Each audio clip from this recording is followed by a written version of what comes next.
a lot of just old ancient fears that we have, fears of the other.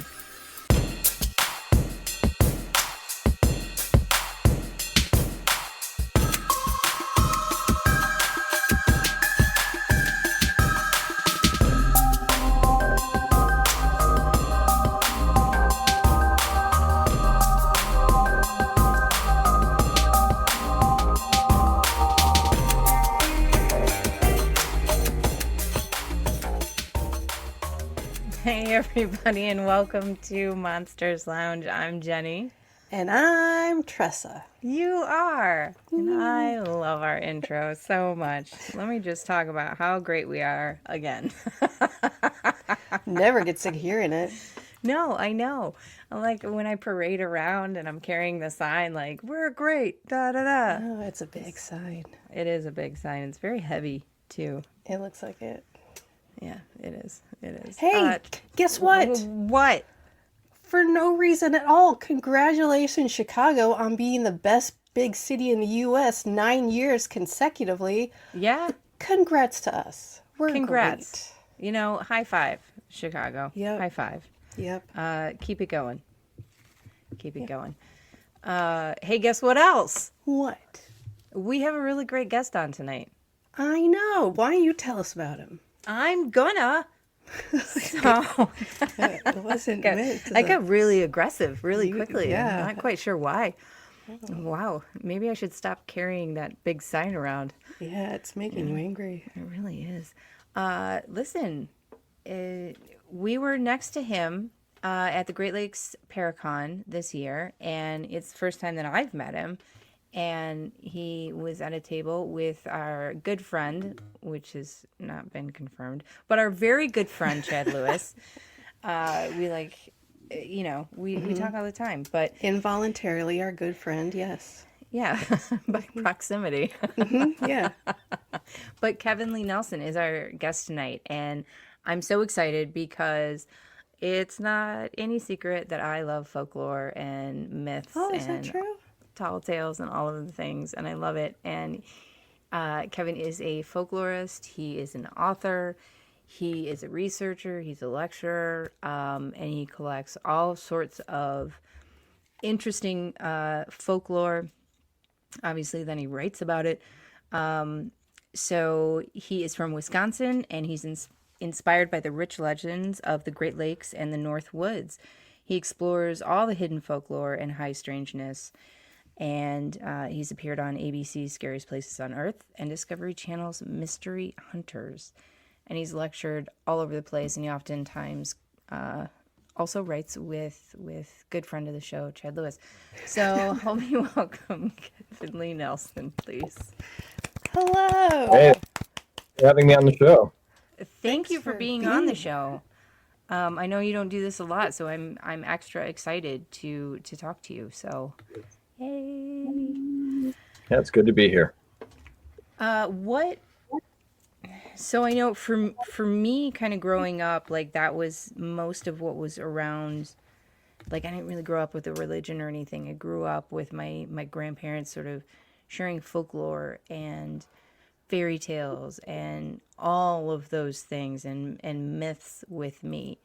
How did you get interested in folklore in general? Well, I get asked that question frequently, and a lot of people that are in this kind of field usually have some kind of like formative experience. Something really strange happened to them that kind of changed their whole paradigm or way of looking at the world. For me, it was more of just a gradual thing. It was just kind of, I didn't have that one, I saw Bigfoot in the woods kind of thing, and then it changed my life moment. For me, it was just kind of something that's always been there. I've always been interested in the strange and the macabre. Usually the darker side of folklore, monsters, ghost stories. I mean, it's just literally been there since I was a tiny, tiny child.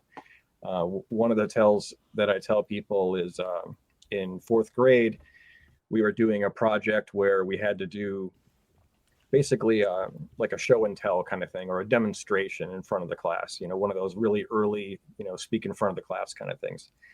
And when most kids were showing, how to make a PB&J or how to tie your shoelaces and things like that, I chose how to do a seance. So it's just kind of always been there. I can't explain it. It's just kind of in my DNA. I would have had to bring a note to school the next day if I told my parents a school classmate did a seance in class. Oh That would yeah, have, you would have ended effectively ending your education. yes, I would have been homeschooled for the rest of my life. Well, Yeah. this was the 80s, back, for Yeah. Gen X kids, it was kind of anything goes. No one really cared. Oh Oh yeah, no, I'm Gen X. absolutely.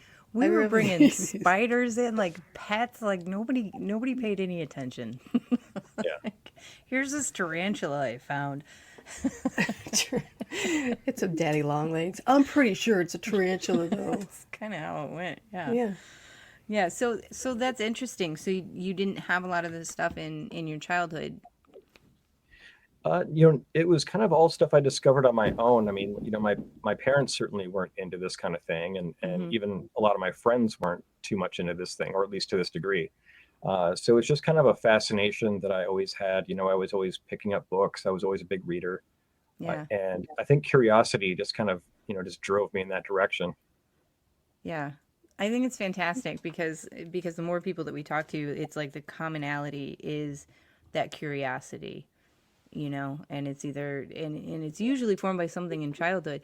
Like I'm the same way. Nothing actually happened to me. I just grew up hearing stories. So, Hmm. so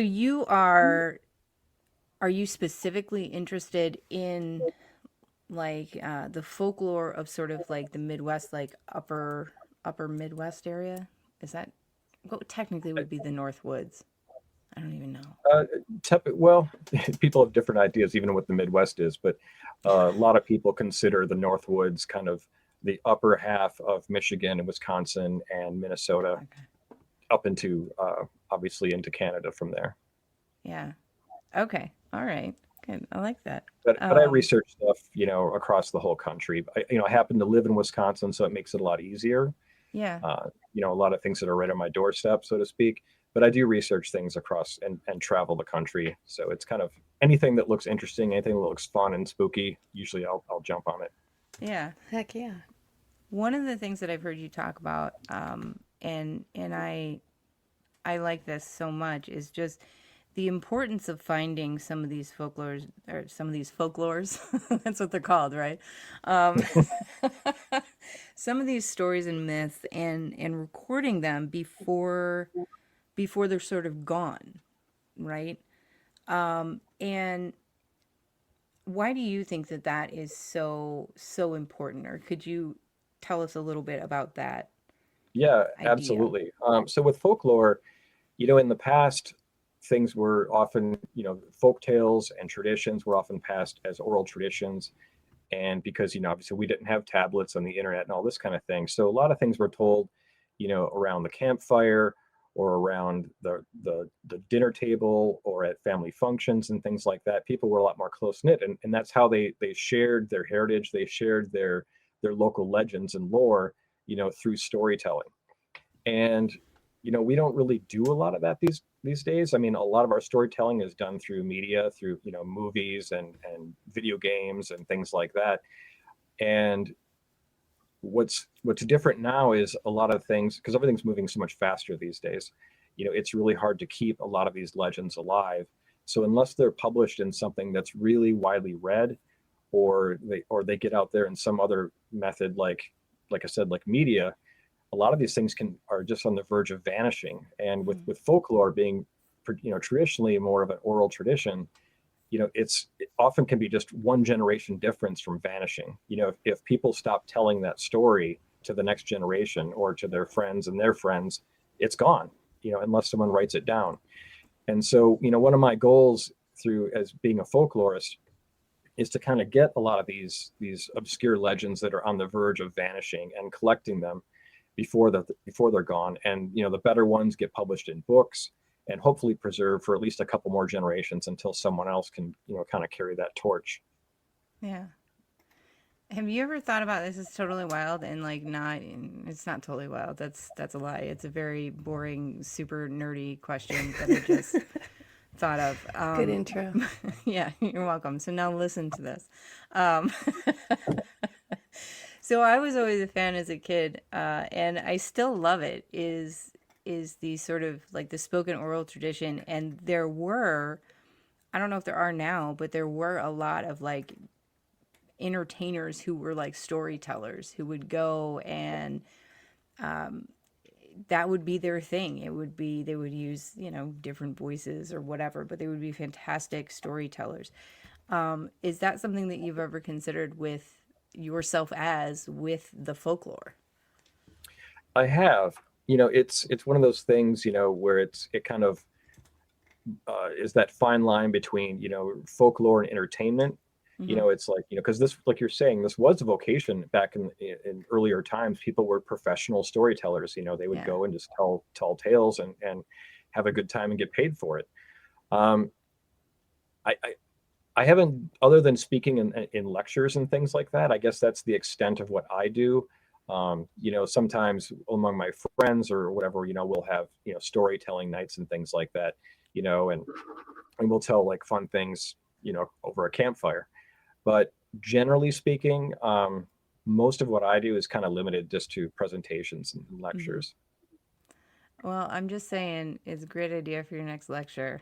Just to come in costume as the storyteller, and you're welcome. You're You welcome. Do gotta like a talk whole to. vaudeville kind of thing. Yeah, it'll just be me up front. Yay! Yay! Do more. You gotta stop telling our guests to do that. It's like I every know. week. I Get a know. little song and dance while I talk about Bigfoot. Yeah, I like stories, man, and Okay, and a straw I like hat. vaudeville. So let's do this thing. It'll be great. But Um, but to your point though, with folklore being kind of this vanishing thing, I think it's even more important today, perhaps, than it's even been in the past, because like in the past, like various villages had their own cultures. Travel wasn't as easy as it was today, so everyone had their own traditions and things were kind of preserved better. But mhm. with people being so mobile now, a lot of people are transplants to their towns, and unfortunately, a lot of towns throughout the United States, at least, are becoming more and more um, basically just kind of watered down in the same. With everyone's got the same chain stores. Whether you're in Virginia or you're in New Mexico, a lot of the towns just kind of look the same. You have the same businesses, and so it's harder and harder for towns to have like their own unique flavor Mhm. and their own culture and their own identity.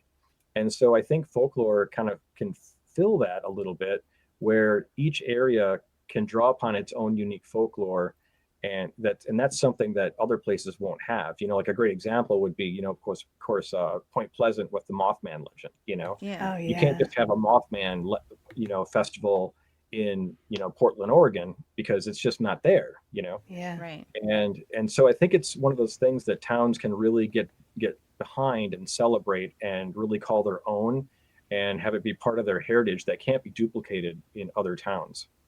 Oh yeah. I never I thought of love it like that. that. Yeah, me Yeah. too. I like that a lot. And in the history of it too, because that plays into the folklore so much of like this was happening at this point.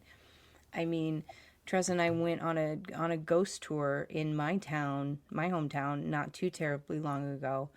And I mean, I've lived here most of my adult life, well, most of my life completely, and picked up things that I had no idea that had happened. And it was Right. based around these ghost stories, right? Yeah, just moments in history. So I think that's amazing. Yeah, I mean, granted, there are some folklore and legends that they're called migratory legends. Things like the vanishing hitchhiker, that, Yeah. or like Gravity Hills and things like that you do find all over the place. But that's kind of a separate category, like where they're a little bit more generalized. Yeah. Oh, that's really cool too. Um, okay, so part of why I love folklore and why for me it pulls in so much to the paranormal is is that when you're looking at something that is an incident, like a haunting or a cryptid sighting, or things that people want to go out and they want to look for, they want to investigate, right? Like looking at all the different layers of what it could be, how long it's been around, what's going on with like the geology of the area, the geography of the area. For me, like folklore comes into that 100%.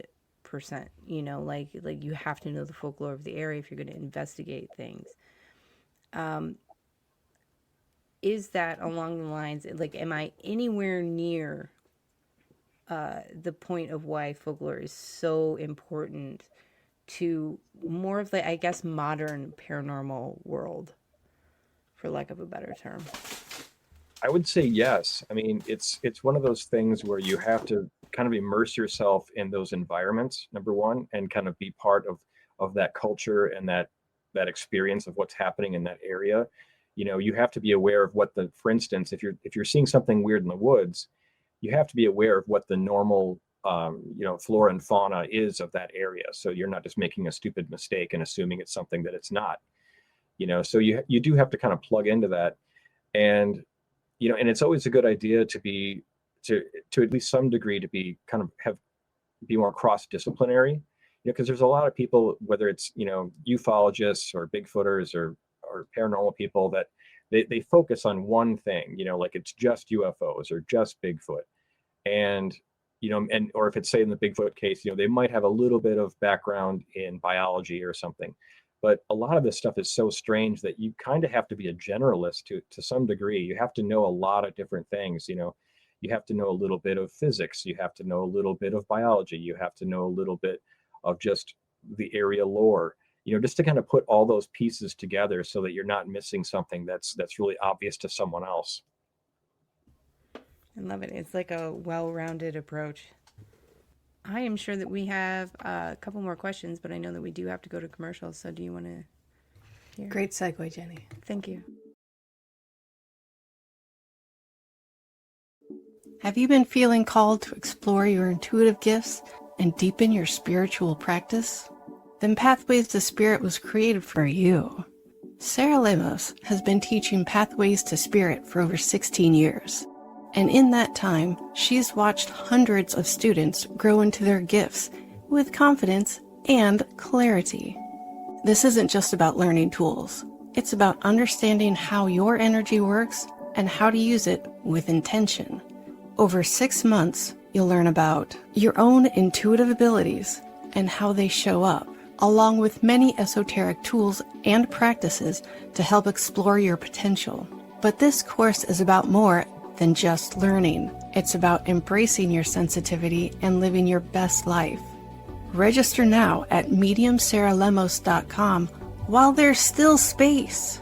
It's time to uncover your gifts and abilities. Are you ready to join this extraordinary journey? Man, the reading on that was just top notch. Shut your mouth. How do you feel about things that, like folklore that we can sort of watch the birth of, and then the sort of apex, I guess, of, like the Slender Man, right? Because that whole story started not As too an internet terribly long story. ago. Yeah. How is that for you looking at this? Looking at I'm folklore? glad you asked that. I find the whole basically digital folklore movement that started, with creepypasta and all that kind of stuff really, really fascinating, because we're basically witnessing the creation of folklore and legends in real time, Yeah. and not only that, but a lot of it is collaborative. It's not just one person coming up with an idea and throwing it out there. It's multiple people coming together with different parts and putting it together. So, which is kind of unusual. I mean, in the past, you'd have those kind of round robin stories and stuff like that. But like this is a little bit different. It's a much, much bigger scale than what we've ever seen in the past as far as the collaboration goes. But and a lot of people kind of make fun at it or say like, oh, well, it's not real, it's just made up. And it's like, well, everything's made up. Like, like the majority of Thank you. folklore is someone made it up somewhere, Yeah. or someone, or even if someone did see something legit, it's like the telephone game. By the time it's 10 iterations later, how much of that is really even true? But the point of Yes. folklore isn't really about proving anything or like finding the truth. It's like the story is the truth. Yeah. That's really the whole point of it. I did have another question, and it's such a wild one. I don't even know really how to phrase it, right? So you worked on the Wendigo book with Chad, Correct. Yep. and which phenomenal book, amazing. I cannot Thank believe you. the amount of research that you guys did, but you represented a lot of indigenous lore, and I know that that is in your world of sort of recording these stories.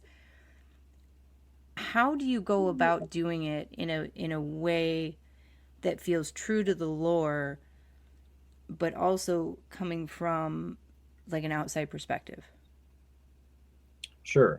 It That was probably one of the most difficult legends that we've ever researched. Just doing that book was about 10 years of research, and we wanted to make sure that we treated the topic with a lot of respect, not only for the indigenous people that the legend comes from, but also the people that were affected by this through time. Because unlike a lot of the other monster books that we write about, that are kind of fun and kind of strange, this one is more or at least partly also true crime as well, because like Right. scores of people actually died from Mm-hmm. either being killed by people that believed to be themselves Wendigos, or they were killed by their families after they went Wendigo. Like victims on both sides, and this happened for hundreds and hundreds of years. And so it's one of those things that you have to kind of treat delicately, both from a cultural standpoint, but also just kind of a respect standpoint. And so we writing the book, we kind of went back and forth for a long time about what the best way to approach this book would be, coming from two white dudes, that Yeah. we're not indigenous, Yeah. but the thing about, and so that's exactly why we included a lot of indigenous voices in the book. We interviewed people on reservations and First Nation people and Native Americans, and got their point of view on this, you know and but because it's such an old legend, I mean, we don't even know how old it is. It could be, Yeah. 1,000 years old. Even the indigenous people don't know the origins of it necessarily, or how long that they've been having it as part of their oral tradition. So, but we do know that, like, at least in the last 300 years, it's also been intertwined with other cultures as well, like like the like the fur traders and the missionaries throughout the 1700s. So it has also been in white culture for a few hundred years too, which is already longer than most cryptid legends that are already out there. So it is one of those kind of legends that has a lot of cross pollination. Like, for Oh. instance, one of the ways that is talked about of killing a Wendigo is by using a silver bullet.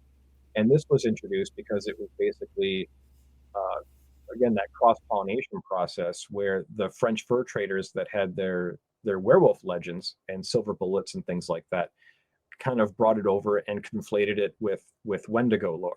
And so over time, it just kind of all got mixed together. Ah. Now, something like that, did that then sort of shift back into the indigenous like folklore? Like It, the original was like indigenous, and then the fur traders and whatnot kind of wrapped some like European spice into it. Did it then transfer back, or did it yes, it just interesting? yes and no. So I mean, we're talking about a big area of land across the Great Lakes and Canada. So it really depends on what tribe. They're not really like a monolithic block. So some tribes, yes, and some tribes have a completely different kind of set of rules or beliefs on the Wendigo. Oh, But that's you know, it really fascinating. depends on where those contact points were. Yeah. I guess I knew that it would be like informed by other people and as time went, but go bouncing back and forth in between cultures. I guess I hadn't thought about that. Yeah, and a lot of times, you know, they didn't use exact terminology back then either. You know, like they weren't always called specifically Wendigo, although even just Wendigo, there's, you know, 2 dozen different spellings and pronunciations of it.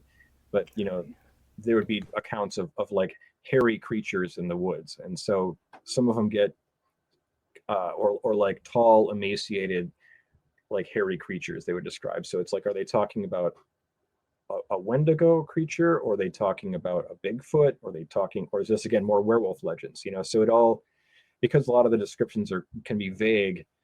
You know, you don't really know which one they're talking about necessarily. How one thing that I've kind of always wondered is, and I guess it kind of, the thing that I point to when people are like, why do you believe in Bigfoot? You know, one of the things that that's exactly how they sound too, by the way, when they do that. Wow. One of the things that I point to is there's so many tales of something similar, like across cultures, right? There's so much folklore there, and it spans the globe. Why do you think that so many different cultures come up with something that is so similar? There's been a lot of studies on that, like why that is, and you know, a lot of it comes down to um, a lot of just old ancient fears that we have. You know, fears of the other, and you know, in the past, you know, there were wild men. We know that for a fact. You know, like people that had kind of gone feral, or maybe they were just, you know, kind of odd hermits, you know, living in the woods, and some of them had, you know, maybe gone violent and things like that, that were preying on people, and even gone cannibal in some cases. You know, like I mean, there's all kinds of cases of that. So I think a lot of it just goes back to fears of the unknown, and fears of strangers. You know, people that are outside of your tribe that you view as the other, that are strange. You know, across a lot of native tribes, you know, there's a lot of tales of Bigfoot-like creatures, you know, that carry baskets. You know, they'll like abduct children or abduct people and throw them in the basket and take them back to a cave and eat them and stuff. And it's, you know, it's these kind of cannibal giants that you'll see these tales, you know, all throughout history. I mean, even, you know, like in early Mesopotamia kind of history, you know, like you'll see stories of cannibal giants. It's just kind of one of those things that humans have always been afraid of. Why do they always have picnic baskets? Thank you. I Like, didn't want to for say real. it. I didn't want to say it. Always with the baskets. All of the ones that like grab the kids and go, it's always a basket. It's Like, easy I mean, to it, transport kids. many. you know, it goes all the Yes. way through to like, you know, Krampus like figures. You know, it's like Yeah. these cannibal like creatures with baskets. I mean, I guess it just makes practical sense. You know, Right. You're not gonna like carry a bunch of kids in one arm. That's I mean, is that where we inconvenient. got? Yeah, is that where we got the idea for picnic baskets? Like instead of like just Children? bags and things, like Yes, Jenny, I can tell you unequivocally, yes, that is correct. Listen, I just want to say picnic basket I as know. many times during a show as I I can know. possibly say. You really like it. Do And I I love understand that word. why. It cracks me up so much. It's okay, Jenny. I'm sorry. Um,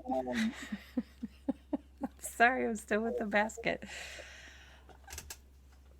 That's, maybe that's where fascinating. basket case came from. Who knows? I mean, see, this is what I'm saying. This is what I'm saying. I'm going to write a book. It's going to be the history of picnic baskets. All the details will be in there. I look forward to this. Is it going to be a coffee table book? It will be. Thank It you. will be. And Thank you. then there's going to be little things on the side that you can sort of pull up like a collapsible picnic basket. That's what it's going to be like. Oh, you mean the actual book? I Not thought you the were actual talking about a book. basket. Okay. No, it I will come support wrapped this. in a basket, and it will also be a basket. Get to work. I'll get it funded. Okay. I'm pretty sure we still have a guest on, so Sorry, she got really excited and I wanted to did. support that. Kevin, would you like to co-author a book on picnic baskets with me? Yeah, maybe that would be a really good seller. Who knows? See? Right? Yeah. Release it during Easter? Get out of here. You're welcome. Fantastic. I would love to hear some stories. I would absolutely love to hear some stories, things that you have found that were interesting. I did hear that you have some history with scarecrow folklore. And I feel like kind of this is the season where that's all of a sudden very important again. Yeah. So I wrote a kind of a sort of a research paper, I suppose. It was an article for volume 4 of Backroads Lore that was all about scarecrow lore, because I've always had a fascination with scarecrows kind of my whole life. I just love the whole imagery behind them and the history, and and being from the Midwest, they just kind of feel kind of like Midwestern, like Oh, you know 100%. cornfields and things like that. Yeah. But yeah, they do have a very, very long history going way back. I mean, and not just within European culture, but the Japanese have their own scarecrows, and it's and the Native Americans had scarecrows before settlers even arrived here. And there were variations, of course, on how they looked, but essentially they had the same function as keeping birds out of crops and from destroying crops. And they were really used up until the point when we started basically using pesticides and like GMO things like that, because prior to that, birds would just destroy tons of fields. I mean, it was a huge problem, and they would hire little kids and old men to go out there and like make noise and chase them away and stuff like that. And when they couldn't do that, they would put scarecrows up. But once they started kind of changing how the whole farming practices, adding pesticides and things like that, then birds stopped eating them because they would get ill if they did. And crows and things like that are pretty smart. They learn pretty quick. And so things have kind of changed. That's why you don't really see scarecrows too much anymore. But I just find it really interesting how the folklore changes from area to area. I'll give you one example. For instance, out east in Pennsylvania, in where the Pennsylvania Dutch region of Pennsylvania is, they have a tradition where they believe that if you leave a scarecrow out in the field past Halloween night, that evil spirits that are wandering about on Halloween night will inhabit the scarecrow and bring it to life. And then it will, hop down and start creating mischief and causing all kinds of havoc. And so they have a tradition where before Halloween, they burn the scarecrow, and to make sure that it can't resurrect after Halloween night. And then the next year they build a new one. So it's really interesting tradition, and it has some commonalities with some practices in northern Minnesota that we discovered when we were writing the Wendigo book. So in northern Minnesota, there's a tradition where some people don't like to build snowmen, because they think that when the Wendigo spirit is out in the wintertime, that it will see a snowman and mistake it for a real person and inhabit it and bring the snowman to life. So instead of a magic hat, bringing it to life, it's this kind of roving Wendigo spirit. And so some people were like, don't build snowmen because it's asking for trouble. I'm sorry, but listen. Scarecrow, I feel like, would be really, really easy to defeat. Snowman, get out of here. Get some hot chocolate. You no longer have a living snowman, you have a puddle. You're welcome, America. That's what I'm saying. Meanwhile, I'm just thinking about Snowman with, what was it, Michael Keaton's voice? Does anybody remember this? Jack Frost. Believe it or not, there's Jeni. actually quite a few snowman horror films out there. Oh, yeah, I there know, is. and I've seen a lot of them. And I now don't I think know Jack where that's Frost, coming the from. Michael Keaton movie, was a horror movie. I know, but in my unless you head hate that now kind it of has movie. been. Yeah, no, now it has become where it's Michael Keaton's voice, and if I could do the impression, I'd be like, "I'm gonna eat your kid." You did it anyway. It's Mr. Mom as a snowman. He's gonna murder you. All right. Thank you, Jenny. So, all right. So scarecrows could be very terrifying because they could become inhabited by horrible spirits. You know what Same else thing is with snowmen. terrifying? Uh-oh. For those of you naysayers, I want you to know how much I appreciate how many of you grabbed a hold of my small package after last week's show. It is out and available. You can get both of my books, The Other Side, A Guide to the Paranormal and Ghost Hunting, and my brand new book, Theater of the Mind, Tales from the Darkness. Both books are out. One, of course, kind of a how-to ghost hunt book, and the other story book of strange supernatural occurrences all around the world. You can get your hand on my small package by just ordering it right off of my website. You can go right to paranormal60.com, scroll down on the front page there, or go to the shop and scroll down and you'll see our book bundle. And I was so humbled by the fact of how many men put their hands on my small package at the end of last week's show and bought it. It was great. It made me feel loved and wanted. I'm not going to lie.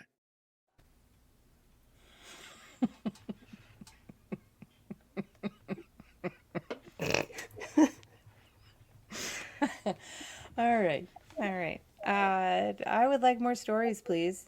Are there small stories, not small stories, lesser known, that you absolutely love, that you feel don't get as much publicity as they should? Publicity wasn't the right word. When, for instance, we're Chad Lewis and David Weatherly and I have been working on this Backroads Lore series.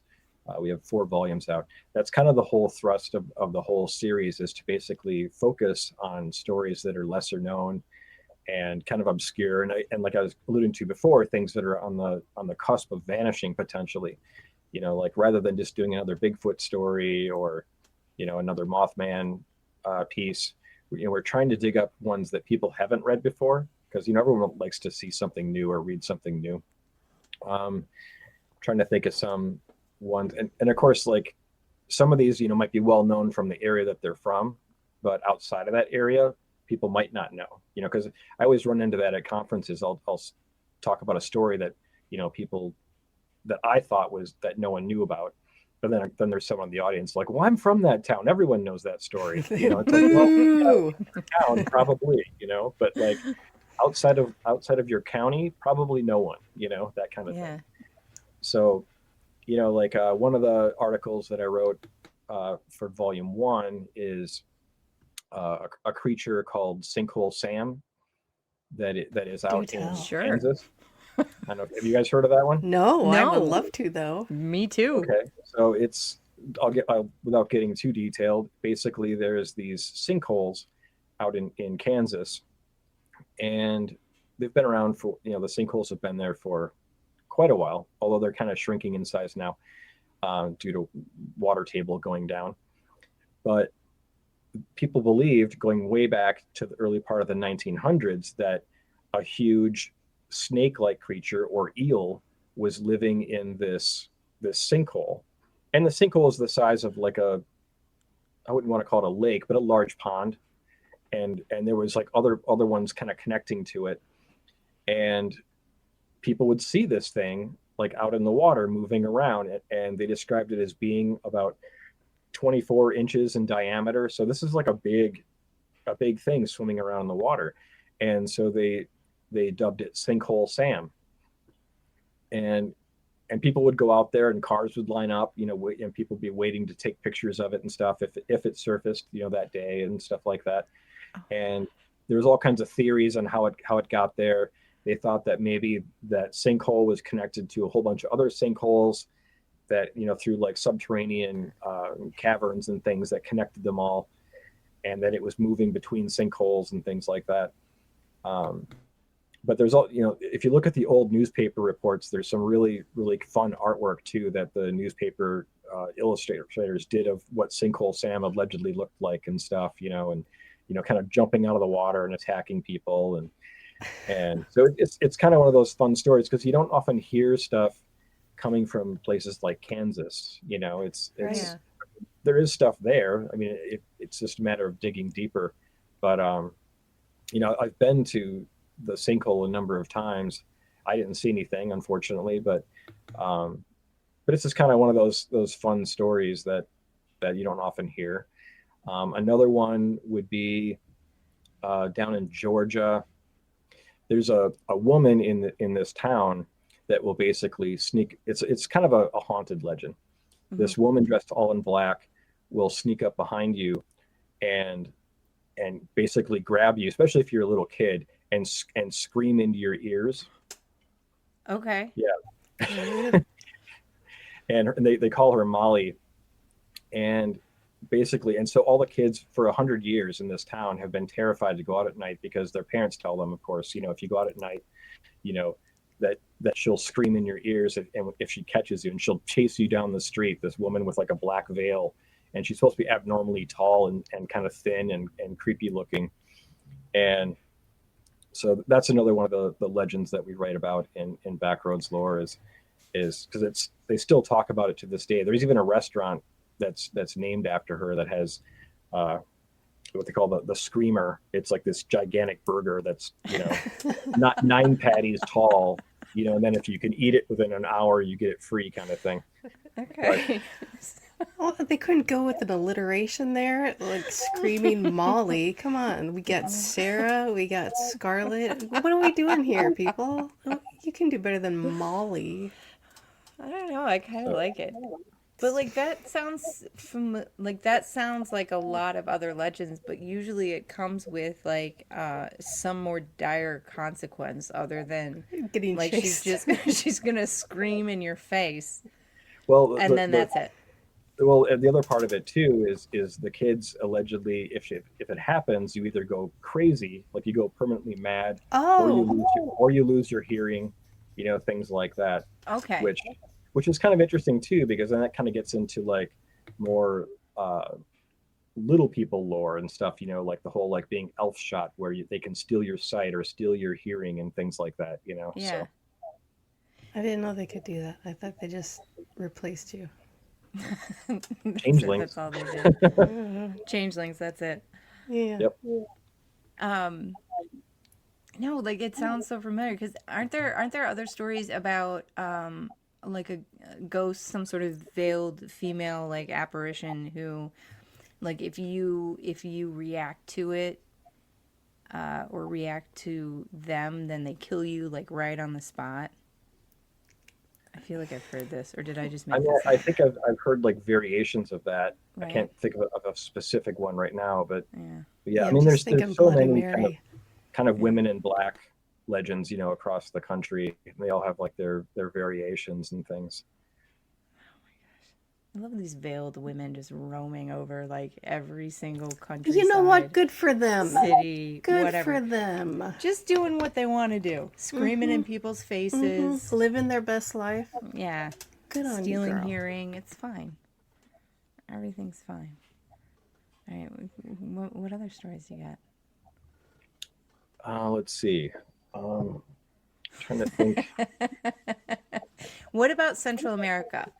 Do you have, because you do study around the world, right? For some reason, a little bit. Yeah, for A some little bit. reason, I mean, my focus is mostly North America, but but obviously the legends are everywhere. Right. Of course, in Central America, you have what are called cadejos, which are sort of like a take on the whole black dog legend or hellhounds. Oh, okay. Only for them, it's they come either black or white.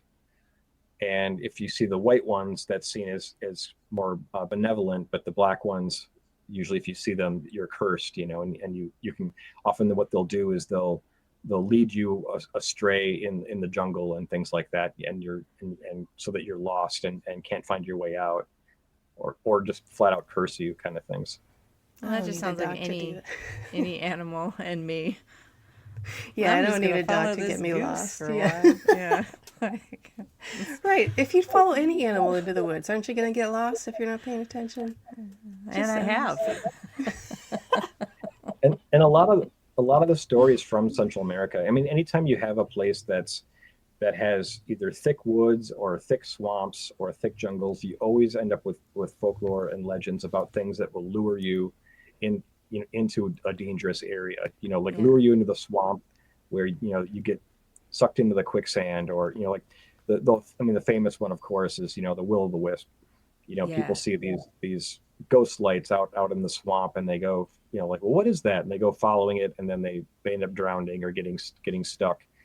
But with the jungles in South and Central America, it's the same thing. There's all kinds of legends of things that lure you into the woods in different ways. That there's ones that will portray themselves as beautiful women that lure men into the woods, or sometimes ones will do mimicry. Like what they'll do is they'll, like, if there's children, they'll mimic their mother's voice and call them into the jungle, when they're never heard from again. I do that. Things like that. Yeah, you do. So anytime you have an area So weird. that's full of danger, you end up with these folk tales. Mm-hmm. And of course, a lot of it too is practical, because their parents tell people, their kids, these stories to keep them out of these dangerous places, so they just don't go wandering in there. Yeah. Right. I mean, I assume that's why a lot of the folklore exists, is to like scare the hell out of kids so they behave, and like, hey, don't be a stupid idiot kid. Stay here. Don't follow this stranger or wolf. I don't know. I don't know Yeah. folklore. I've always wondered if like the woman screaming or like the baby crying sort of warnings about like skinwalkers. You know how that's like a common noise? I've always wondered if that was just based on like getting kids to not go wandering away so they don't get eaten by mountain lions. It's possible. I mean, the Doesn't make Skinwalker sound legend right. is another really, really complex native legend. Absolutely. Yeah. It's got all kinds of nuances to it. Part of it is sort of a boogeyman, but also part of it is very real to the people, especially in that whole Oh, Four Corners 1,000%. area of Yeah. the Navajo res. Yeah, 1,000%. No one was excited when I was asking about it when I was in Moab. Yeah. No one was besides me. I was excited about it, but nobody else was. Jeni. But I wasn't being insulted. I didn't force people to talk about it. Like, I just wandered around and did stuff. And it's one of those things too, just like the Wendigo, where like they believe that just by saying its name, that it kind of puts you on its Right. radar. Right. Which like is Chad and I, why when I'm we're- like, Jeni, don't be saying words all over the place. What are you doing? I say words all over the place anyway. I know. Come on You now. need to not. Sorry. No, there's been cases where Chad and I would presenting about the Wendigo lore book, and there'll be people in the audience saying like, look, we'd prefer it if you didn't actually say the name. So we're respectful for that. If that's what they want, we'll kind of have creative ways of addressing the same thing without actually saying the name. So Absolutely. I think that's important. At least respect the community. Yeah. Yeah. I would expect nothing less from either of you, but I'm just saying yes, please. Unlike Jeni, who's going around saying these words all over the place. Jeni, Come on, man. I'm not a professional folklorist. I'm just a dummy. So everybody understands this. I'm just a curious dummy. That's it. So I've noticed, and maybe I've just because I've noticed lately, but over the past, I don't know, maybe 10 years or so, like a lot of the horror movies that come out that are sort of like bigger office hits have basis in a lot of folklore, right? Like, so it'll be like common legends, like, the Fae, or actually, that's a lot of it. I'll just think about it from the Fae aspect. Or again, yeah, some of the Wendigo stuff, like those have been like the center of a lot of different movies, all kinds of things. First of all, do you see those movies and does it ever irritate you when they get them completely wrong? Uh, I do watch those movies. I'm a huge horror movie buff, so I watch all those movies, no matter how bad. Yes. The better, Yeah. the better. Yeah. And it is kind of irritating sometimes when they get things like really obviously wrong, like it would have just taken just a smidge of research to like do better. But at Yeah. the same time, it's like, a lot of these legends have so many different variations that there is like no like one right way to tell the story, perhaps. So, I kind of give them a little bit of leeway in that regard. But, what I find interesting is just how these things kind of go in kind of spurts. Like, like Yeah. right now, like folk horror is really huge. Mhm. Like lots of horror movies that are of a folk horror bend, and and some are straight up folk horror, and some they're kind of like trying to fit a square peg into a round hole thing and calling it folk horror. Um, but at least they're trying. It's some interesting things. Like there was a Wendigo book, or sorry, movie that came out a few years ago called Antlers, that I Yeah, was saw really that. excited for, because Yeah. it was actually had a real budget, because every Wendigo movie that's come out prior has been something very, very low budget. Not that they're bad, but just like you could tell that they had limitations in what they could do. Yeah. And this one seemed like a bigger budget, so I had a little bit more hope for it, and it's okay. But Mhm. I wasn't really crazy about the end design of the creature, Yeah. and not a fan of overused CGI either. So, Yeah. but it's still worth watching. Same. Have you noticed that when these things come out, do they either sort of, just from like general observation, do they then sort of alter the folklore, like we were talking about with other cultures sort of coming in and changing it a little bit? Is it that sort of thing, or does it seem to renew interest in the original lore? That's a interesting question. I would say a little bit of both. A lot of these legends are constantly evolving. Hmm. Like they're every time that, like I said before, it's that telephone game kind of thing, but on a much larger scale. So they're always kind of changing through history every time that they're told, or when a new generation kind of puts it through its own filter of experience. They kind of see something a little bit different, because every generation has different fears, different anxieties, and so they make little tweaks here and there. You know, in essence, like usually the core remains the same, but different nuances get altered over time. But then you get people that just really want to know where this all originated, and so then you get people researching and trying to get what is the authentic or most original version of something, and then they try to portray that. So you get a little bit of both. Again, to use the Wendigo legend as an example, when most people today think of a Wendigo creature, they think of this kind of Northwoods creature that has sort of like a elk skull with antlers and stuff like that, and that's an entirely modern creation. That's something that came about in the 1930s, and it's just been kind of pushed along through the media and through artwork and things like that. But traditionally, the Wendigo didn't have antlers at all. It was just more of like a really skinny, cadaverish ogre in the North Woods that would just eat people, and it was almost unstoppable. But it didn't have the antlers. That was kind of brought in later. In the book, the earliest that we could find a depiction of that with the antlers was an illustration by an artist named Matt Fox, who often did illustrations for like Weird Tales magazine and stuff like that. Oh yeah. And he had a depiction of the Wendigo that went alongside the famous story, The Wendigo by Algernon Blackwood. And he portrayed it as this sort of like Northwoods or like woodland elemental kind of creature, with horns and furry and that kind of thing. And ever since then, it's just kind of been in the consciousness of, or at least white America, of what a Wendigo looks like. That's so funny. I never thought that that was the original image, but I had no idea what it actually was or what it originated as. Yeah. That's fascinating to me that it originated the like iconic image of a Wendigo is from 1930s.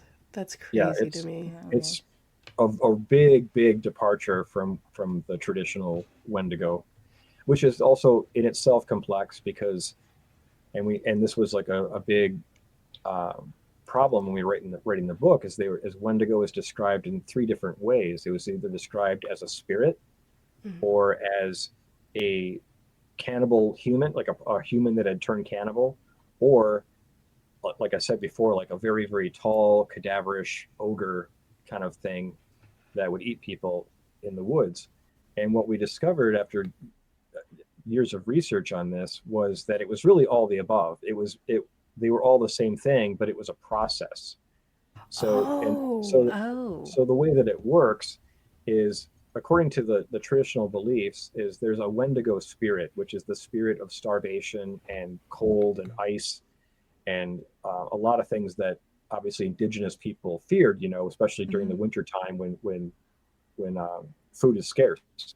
And they believe that when a person is in starvation mode and their body is weakened both physically and spiritually, that this Wendigo spirit can then invade them because they don't have the power to defend themselves or keep it out. And then once it invades them, they turn into that phase two, let's call it, where it's a person that is a cannibal, because the Wendigo basically makes them want to eat human flesh. Yeah.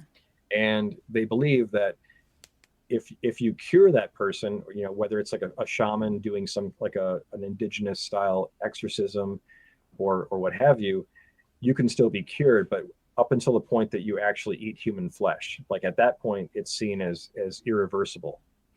And then once you start eating human flesh, the more you eat, the more monstrous and bigger you get until you start turning into that creature like thing. So that's kind of the stage 3 of it. So that's kind of how the whole process works according to the traditions.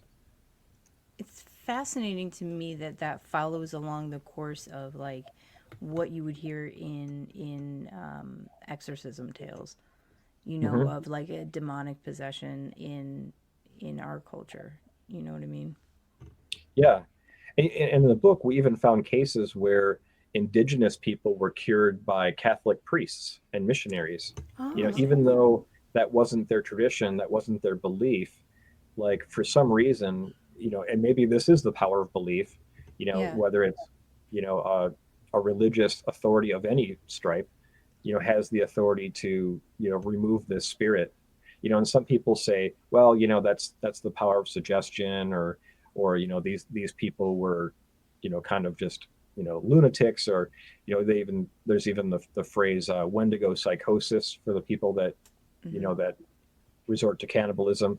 We really don't know. But one of the things that we wanted to do is we didn't want to just dismiss oral traditions as like, oh, those early people didn't know what they were talking about, because we weren't there, like these are their stories. They were there, and we take it at face value. We're not making a judgment call or trying to rewrite history because we weren't there. So yeah, of course. I fully respect that. I like that a lot. Same. We are at the end of the hour. Is there anything you would like to say, Jeni? No, I was just going to say, please, Kevin, stick around after the credits just so that we can say thank you. But please promote everything and anything that you would like to promote.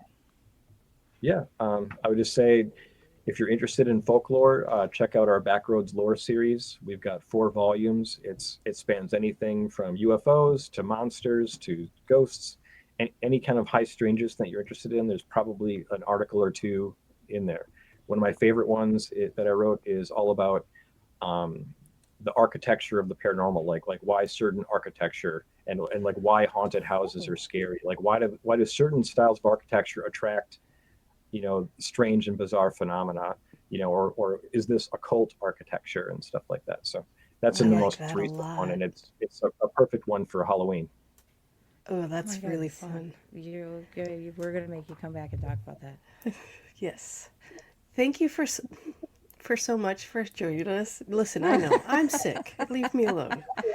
It was a pleasure. Absolutely. Everybody else, hey, So loud. if you wanna get some merch or learn about stuff about us, or maybe see our Patreon that we should be adding to any minute here, go to monstersloungepodcast.com. We love talking to people, so you can email us and junk. I am sick. I mentioned that, right? Just to prove it. Yeah.